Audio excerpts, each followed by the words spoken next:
여러분, 제 채널을 시청해주시는 감사한 시청자와 구독자분들께서는 대부분 비행과 여행에 모두 관심이 있으실 것 같은데요. 비행과 여행, 각각 얼마만큼의 비중으로 관심이 있으신가요? 저 같은 경우 비행 99, 여행 1 정도, 극단적으로 비행이 좋은, 좀 이상한 이상한 케이스입니다. 그래서 오늘은 비행의 끝판왕, 비행이 좋지 않으면 할 수가 없는 아시아나 티어런 푸켓 인천 퀵턴 후기입니다. A bus at the end of the night under street lamp, red face flamed by the light. I'm going away. 대한항공 아시아나 합병이 12월 16일로 확정되면서 이제 정말로 아시아나를 볼 날이 얼마 안 남았는데요. 저도 가끔 제 영상을 보면서 혹은 제 사진을 보면서 이때는 아시아나로 여기를 갔었지, 이때는 역대급 똥차를 탔었지, 이때는 몇 시간을 그 미끄럼틀 비지에 누워서 갔었지, 뭐가 좀 이상한데? 암튼 이런저런 추억을 많이 회상하게 되는 것 같습니다. 그래서 최대한 제 유튜브에 영상을 많이 남겨놓으려고 하는데, 제가 학업이 바쁘기도 하고 또 연속해서 아시아나만 올리면 재미가 없잖아요? 그래가지고 2주 연속으로 같은 항공사는 최대한 올리지 않겠다고 다짐을 하고 있어가지고, 암튼 이런저런 탑승기가 쌓이면서 아시아나가 뒤로 밀리다가 터미널도 옮기고 이것저것 서비스가 바뀌면서 영상으로 올리기에는 부적절해진 폐기당한 영상들이 많아지고 있습니다. 아이고 아까워라. 1터미널 이용 영상 같은 건 추후에 한 내년 4월 1일 만우절쯤에 한번 편집해서 올려보는 게 목표고요. 아시아나가 돌아왔다 이런 타이틀로 잡소리가 많아졌네요. 오늘 영상은 푸켓, 태국의 도심 중에 휴양지로서 많이들 가시는 도시입니다. 또 올 인클루시브 리조트가 많이 있어가지고 가족 단위로도 많이 가시는 것 같더라고요. 저도 예전에 가족들이랑 스노클링하고 스쿠버 다이빙하고 그렇게 며칠 놀았던 기억이 있습니다. 그때가 좋았는데 말이죠. 그래서 비플, 푸켓에 갔으니까 쉬러 간 거구나 하실 수도 있지만, 저는 아시아나 다이아를 위해서 티어런 퀵턴을 하고 왔습니다. 전 이번 표를 한창 아시아나 푸켓 대란, 가격이 대란일 때 모두투어 공동구매 항공권에서 19만원에 왕복 발권을 했고요. 이게 왕복 8만원, 왕복 14만원 표도 있었는데 모두 다 일정이 안 맞아서 못 가고 이리저리 찾아보다가 19만원에 가게 되었습니다. 몇몇 분들 보시니까 요것만 쭉 몇 개를 가신 분들도 계시더라고요. 인생은 정말 타이밍. 이때는 항공권 가격이 누가 이렇게 될 줄 알았나요? 저는 인천 시애틀 아시아나 40, 요것도 고민하다가 안 갔었는데 티어런 때 60에 가고 아이고 아깝다, 아이고 비싸다 이러면서 배 아파하면서 갔다 왔는데, 참고로 지금은 180만원이 넘어가고 있습니다. 다시 발권기로 넘어와서 공동구매 땡처리 항공권이 싸기는 무지 싼데요. 다만 이게 무조건 일정 픽스 2박 4일 고정인 게 문제였어요. 그래가지고 일정을 끼워 맞추는 게 제일 힘들었습니다. 나름 제가 항덕짓 하면서 가장 1순위로 생각하는 게 있거든요. 무조건 본업, 학원 먼저. 미국도 제가 매주 티어런 한다고 가가지고 입국하자마자 퀵턴으로 돌아오는데, 푸켓에 놀러간다고 학교를 째는 건 좀 아닌 것 같아가지고 2박 4일 일정을 보고 이리저리 고민을 하다가 일정 사이에 역왕복을 하나 끼워 넣었습니다. 역왕복편은 대한항공, 그리고 다시 인천에서 푸켓 가는 건 아시아나. 저번에 아시아나로 가서 대한항공으로 퀵턴을 했던, 그래서 여권을 변기에 넣어버린 후기는 또 유튜브에 올라와 있으니까 혹시 궁금하시다면 한 번 더 봐주시면 감사드리겠습니다. 사실 이날 이 여권 때문에 출국이 되는지 안 되는지 좀 쫄아 있어가지고 태국, 베트남 이런 동남권 국가들이 여권 훼손을 좀 꼼꼼히 본다고 해요. 그래가지고 항공사에서는 여권 훼손이 심하면 아예 태워버리질 않는다고 합니다. 이용에 내려주시기 바랍니다. 내리실 때 높이 차이가 있으니 주의해 주십시오. 감사합니다. 안녕히 가십시오. 다행히 저는 아시아나를 잘 타고 푸켓까지 왔고요. 내리자마자 달려가지고 푸켓에 입국을 해보겠습니다. 푸켓은 방콕이나 홍콩같이 환승, 트랜스퍼를 할 수가 없어요. 그래가지고 퀵턴을 하시기 위해서는 꼭 입국을 하셔야 됩니다. 다만 이게 푸켓에 유럽이나 러시아, 호주 분들이 참 많이 오세요. 그래가지고 입국장에 같이 약간 입국 시간이 겹치게 되면 1시간은 좋게 걸리게 됩니다. 약간 방콕 같은 그런 느낌. 저는 그래서 타기 전에 미리 말씀을 드리고 탔어요. 저 오늘 퀵턴하는 미친놈인데 환승 시간이 넉넉하지 못한 것 같다. 직원분의 안내를 받을 수 있겠느냐 해가지고 현지에 계신 아시아나 직원분의 인도와에 도움을 받아서 좀 빠르게 입국장을 빠져나왔습니다. 정말 감사했어요. 정말 감사했습니다. 와, 진짜 속전속결로 나 푸켓에서 이렇게 빨리 나온 거 처음인데. 시간이 남았습니다. 근데 진짜 감사합니다. 와, 체크인 다시 하러 가볼게요. 진짜 아름다운 사람들 아시아나항공. 입국장을 나오자마자 바로 출국장으로. 저번에 왔다고 익숙해졌어요. 여기서 3층으로 올라가시면 돼요. 2시간 남았대요. 와, 이러면 됐죠. 성공. 아시아나는 푸켓공항에서 F카운터를 사용하고 있고요. 이코노미 5개, 서울 골드랑 우수회원 카운터 1개, 비즈니스 카운터 4개 넉넉하게 운영을 하고 있어가지고 크게 줄을 서는 분위기는 아니었습니다. 저는 퀵턴이라 모바일 보딩 패스를 받았지만 시간이 좀 남기도 하고 지류항공권이 가지고 싶어가지고 체크인 카운터에서 종이 보딩 패스를 받았습니다. 이제 뒤에 있는 건 인천에서 온 거. 다시 하라면 절대 못할 것 같습니다.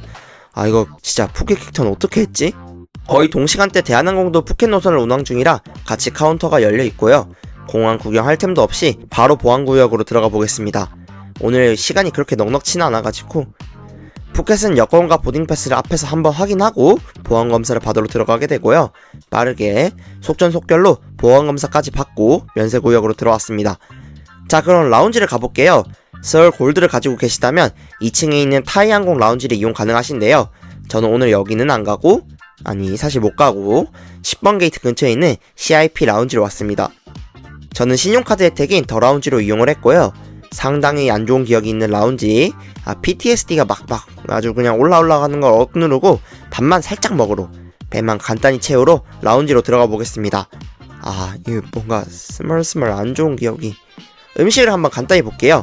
밥, 정체 모를 음식, 그리고 정체 모를 음식, 카레, 콘, 감자, 샐러드. 음식이 전반적으로 막 맛있어 보이는 게 없어요. 그래도 냉장고에 음료는 잘 비치되어 있고 과일이랑 디저트도 냉장고에 좀 자리를 잡고 있습니다.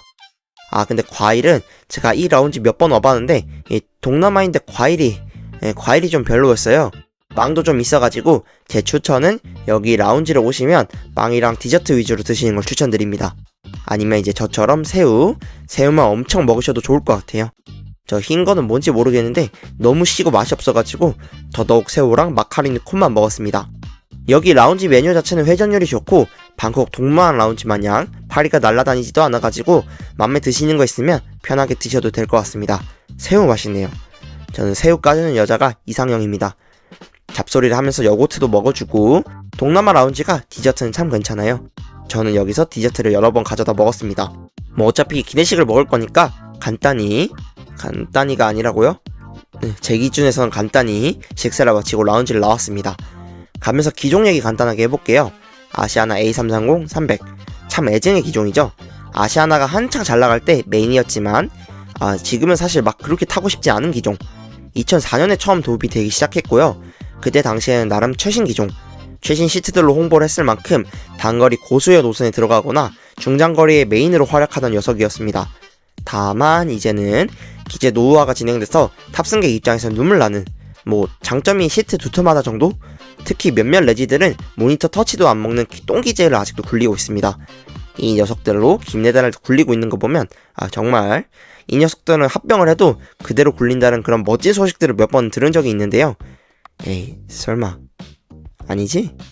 오늘의 게이트 12번 게이트 앞으로 왔습니다. 앞에서 표를 확인하고 아래로 내려갈 수 있게 해주시고요. 아래로 한층 더 내려가가지고 한 번 더 표를 확인하고 보딩을 할 수 있습니다. 게이트 바로 앞에는 불공국 형님들, 아직 스카이팀 로고가 있는 아에로플로트 수화물 크기 재는 기구가 있네요. 역시 러시아 형님들은 푸켓, 호주 형님들은 발리. 자, 이제 들어오면서 오늘의 비행 설명드릴게요. OZ748편 오후 10시 55분에 푸켓 국제공항에서 이륙해서 6시간 20분을 날아 하루가 추가된 오전 7시 15분에 인천 국제공항에 착륙한 스케줄이고요. 오늘 타고 갈 기체는 호텔 레마 7754. 2007년에 첫 비행을 한, 뭔가 냄새가 나지 않나요? 똥차 냄새. 아무튼 오늘은 푸켓 주변에 비구름이 많이 끼어 있어가지고 이륙 직후에 터블런스를 좀 조심해야 될 것 같고요. 그 외에 특이사항은 없습니다. 오늘 비행을 간단히 리뷰 드려봤고요. 앞에서 표를 확인하고 들어왔습니다. 가는 편이랑 기종이 똑같아가지고 오늘 영상은 좀 섞어 보여드릴게요. 갈 때는 라운지도 이용하고 했었는데 영상이 폐기당해가지고 이렇게라도 보여드리겠습니다. 아시아나 A330은 242 한 줄에 8석이 들어와 있고요. 오늘 항공기는 고장이 난 건지 이렇게 4자리가 한 번에 블락된 곳도 있었습니다. 아, 오늘 저기 누워가고 싶다. 저는 오늘 내리자마자 바로 코엑스로 날라야 돼가지고 바로 일정이 있어가지고 10일 뒤 앞쪽 복도 자리를 지정했습니다. 앉자마자 이거 모니터가 너무 아기자기하고 이쁩니다. 일단 아래 좌석 간격은 여건이 가로로 딱 물리고요. 좌석폭은 세로로 약간 부족한 각각 스펙상 32에서 31인치, 17인치 후반대의 폭이라고 합니다. 아주 여유 있는 건 아니지만 또 뭐 여유 없지도 않은 뭐 그 정도. 이코노미 물품으로는 빨간 쿠션 하나랑 담요를 주셨고요. 중거리 노선이라 슬리퍼나 파우치는 없었습니다. 아시아나 파우치, 이게 참 좋았는데 말이죠. 이렇게 안대랑 목베개도 가지고 다니고 저는 요긴하게 쓰고 있습니다. 암튼 전 그래가지고 슬리퍼를 따로 가지고 들어왔고요. 참고로 대한항공은 중거리부터 이코노미 슬리퍼를 제공해줍니다. 앞에 슬리브에는 헤드셋도 있고 세이프티 카드도 잘 들어있습니다. A330, 300 테이블은 묵직한 통짜 테이블이고요. 뭔가 KTX 옛날 버전에서 볼 것 같은 팔걸이, 앞으로는 이어폰을 꽂을 수 있는 구멍도 있습니다. 옆으로는 정말 낡은 리모컨, 최신 기계들은 리모컨을 없애고 폰이랑 연동돼서 볼 수 있도록 하기도 하더라고요. 봐도 터치 안 되는 브라운관 같은 모니터, 레트로핏 좀 해주면 좋겠는데 근데 아마도 요 친구로 해줄 가능성은 없을 것 같아가지고 갈 날이 얼마 안 남은 친구기도 하고요. 참 애매하긴 합니다. 오늘 이 작은 모니터로 세이프티 비디오를 보고요. 나올 건 다 나오네요. 면세품 광고도 하고 아주 할 건 다 합니다. 뭐 이것도 언젠간 추억이겠죠? 싸게 와서 망정이지 비싸게 이 기제로 왔는데 특히 낮 비행에 6시간 비행 가면 좀 심심할 것 같긴 합니다. 천장에선 가습기가 나오고요. 다음엔 꼭 푸켓에서 하루 놀겠다는 다짐과 함께 이륙해보겠습니다.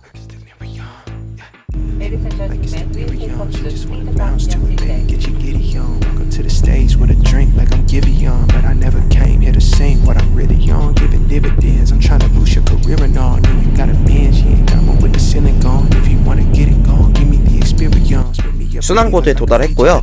뭔가 자리가 좀 뒤쪽으로 비었죠? 이륙 전에 승무원분께 저 블락된 자리가 고장난 건지 한번 여쭤보고 혹시 괜찮다면 이륙 후에 옮겨가도 되는지 여쭤봤는데요. 승무원님께서 저 자리는 응급시에 사용하기 위한 비워둔 자리라고 하시면서 응급시에 승무원 도와주시고 그리고 자리 바로 비켜주시면 괜찮다는 안내를 받아가지고 자리를 바꿨습니다. 누코노미, 그리고 또 4열 누코노미 야르. 제가 누코노미 후기가 몇 개 있는데요. 항상 333 배열 이거 3개짜리 좌석에 누워갔어가지고 성인 남성 기준으로는 사실 3열은 좀 짧거든요. 3 곱하기 18인치 약 한 140cm 좀 안되는 좌석인데 이번엔 4열 한 180cm 좀 넘는 안락한 침대를 얻었습니다. 개꿀. 담요나 쿠션도 넉넉히 주셔가지고 하나 끌어안고 자도 괜찮은 정도. 저는 쿠션 2개를 베고 담요로도 2개 쓰고 아주 사치를 부렸습니다. 너무 좋았어요. 정말 이번에는 비즈니스 정말 안 부럽습니다. 330 비즈니스가 180도로 안 펴지는 약간 그런 악독한 녀석들이라 이번에는 정말로 비즈니스가 안 부러웠어요. 330 비즈니스도 제가 언제 한번 꾸역꾸역 탔었는데요. 이 후기도 빠르게 말아보겠습니다. 광동체에 180도도 안 되는 비즈니스는 좀 진짜 아닌 것 같아요. 암튼 아침 수업 듣고 인천공항 출국해서 푸켓 왔다가 바로 퀵턴 뛴다고 너무 피곤해가지고 빠르게 좀 누워보겠습니다. 누워있다가 기내식을 먹고 자려고 했는데 이거 잠이 들어버렸어요. 너무 피곤해가지고 잠이 들어버려가지고 기내식을 정리해 주실 때쯤 일어나가지고 기내식을 받았습니다. 소고기 백반이랑 해산물 파스타 중에 저는 해산물 파스타를 골랐고요. 면이랑 따로 있는 해산물 파스타, 과일이랑 햄치즈 샐러드, 제로콜라랑 이코노미 빵 요거까지 해서 한 상을 받았습니다. 비행기는 이제 베트남을 지나가고 있네요. 아직 아시아나 꺽쇠 로고가 있는 식기. 파스타 면은 불지도 않고 아주 맛있었습니다. 해산물이랑 해서 간이 아주 딱 맞았고요. 제가 늦게 기내식을 받아서 그런지 기내는 불이 좀 어두워지고 그래도 먹방을 좀 이어나가 보도록 하겠습니다.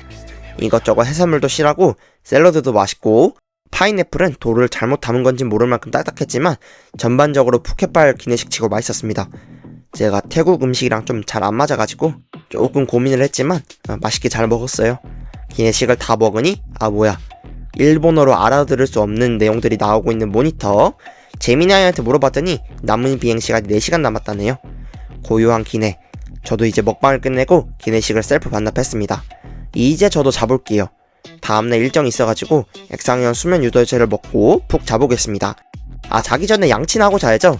화장실에 들렀고요. 치약 안 발라도 되는 칫솔이 비치되어 있습니다. 뭐 낡긴 했지만 아시아나 치고 깨끗한 화장실. 합병 후에는 막 화장실에서 위생 때문에 충격받고 그런 상황까지는 없었던 것 같아요. 관리가 나쁘지 않게 되고 있습니다. 자, 그럼 양치를 하고 돌아서서 자볼게요. 자다가 기내 방송이 나와서 깼습니다. 요가 누나가 기내 스트레칭 방송을 하고 계시고요. 저도 자리를 정리해 보겠습니다. 나의 아시아나, 추억 보정을 받아도 참 쉽지 않습니다. 이제 항공기가 한반도로 진입하고 있고요. 승무원분들께서 한 번 더 확인을 하시고 전 조금 더 앉아가지고 좀 더 잠을 잤습니다. 새벽에 인천은 오랜만이네요. 6시간 비행 끝에 항공기가 인천국제공항에 착륙을 했습니다.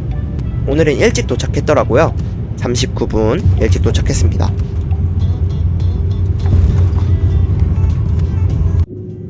손님 여러분, 서울 인천 국제공항에 도착했습니다. 좌석 벨트의 표시등이 꺼질 때까지 벨트를 지속 착용하시고 비행기가 멈춘 후 상단을 여실 때는 물건이 떨어지지 않게 주의해 주십시오. 또한 여권과 보조 배터리는 자, 오늘 푸켓에서 퀵턴하기, 똥차에서 잘 먹고 잘 자고 내린 비행은 여기서 하기를 합니다. 아시아나 똥차. 사실 탈 때마다 여러 생각을 하게 되는 것 같아요. 아시아나가 정상적이었으면 이 항공기를 리스 연장 안 하고 새 항공기를 들여왔겠죠?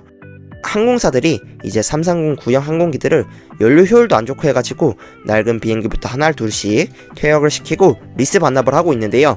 그래가지고 연료 효율이 좋은 787, 330, 900 등 이런 거 신기제 좋은 것들이 들어오고 있는데 반해서 아시아는 돈이 계속 어디선가 사라졌었고, 그래서 그 돈이 없으니까 항공기 투자를 할 수가 없고 연료율이나 이런 노후 항공기 운영비가 더 들고 그러면서 벌리인 돈이 줄어들고 이렇게 악순환의 고리에 빠진 것 같아 아쉽습니다. 한때 세계 1위 하던 항공사였는데 참 여러 생각이 들게 되는 것 같아요. 비행기를 이제 처음 탄 지 20년이 안 된 제가 이 정도 감정과 생각이 드는데 아시아나를 사랑해온 그런 분들은 어떤 감정과 생각이 드시는지 감히 예상하기가 더더욱 힘든 것 같습니다. 마지막 비행까지 승무원분들, 기장님까지 모두 힘내셔서 아시아나가 어떤 항공사였는지 잘 보여주면 좋겠습니다. 이거 마지막 비행 날짜가 시험이랑 겹치는 것 같던데 고민이네요. 오늘 영상은 여기까지입니다. 구독, 좋아요 눌러주시면 제게 더더욱 큰 힘이 될 것 같습니다. 궁금하신 점은 댓글이나 DM 보내주시면 제가 아는 선에서 답글 달아드리겠습니다. 항상 시청해주셔서 감사합니다. 지금까지 비플라이, 비플이었습니다. 감사합니다. 좋은 비행 되세요.